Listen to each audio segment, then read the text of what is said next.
A journey to the unknown planet, a struggle with mysterious creatures and a warning of a threat to.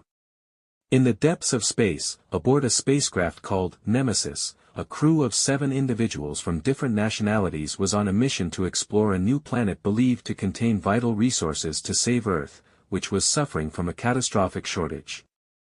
The planet, known as PX-17, was surrounded by a dense belt of cosmic dust, making the landing process perilous.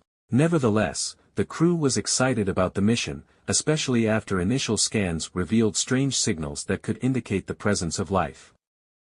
The ship's captain, Jack Harris, was a stern but fair leader. Alongside him were French scientist Sophie Dubois, an expert in astrobiology, and Japanese engineer Kazuki Tanaka, responsible for the ship's systems.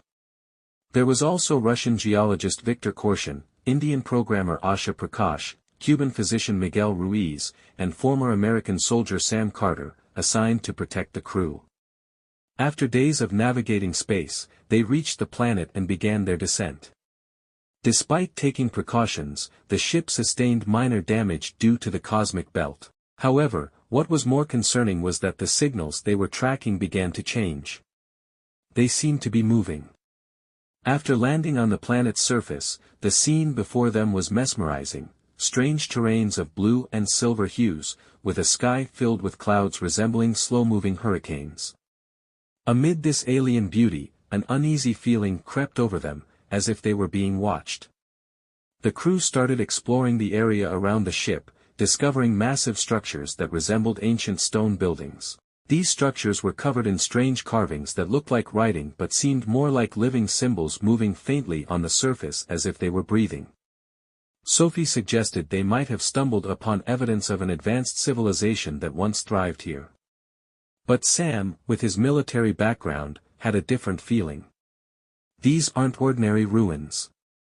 This looks more like a military or defensive site.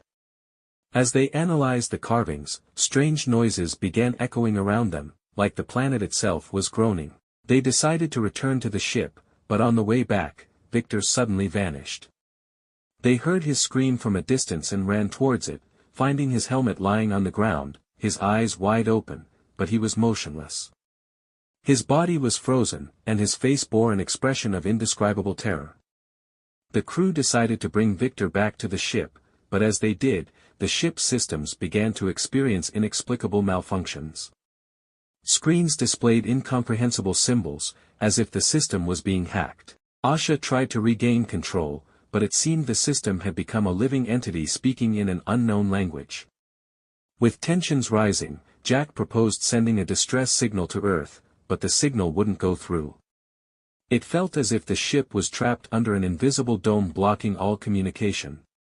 As time passed, the crew began experiencing hallucinations.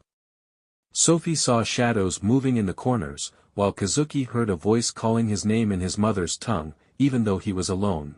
Sam became convinced that these entities, if they existed, were trying to manipulate their minds. They suggested leaving the planet, but the ship wasn't ready to fly due to the damage. They needed to go back out to search for resources.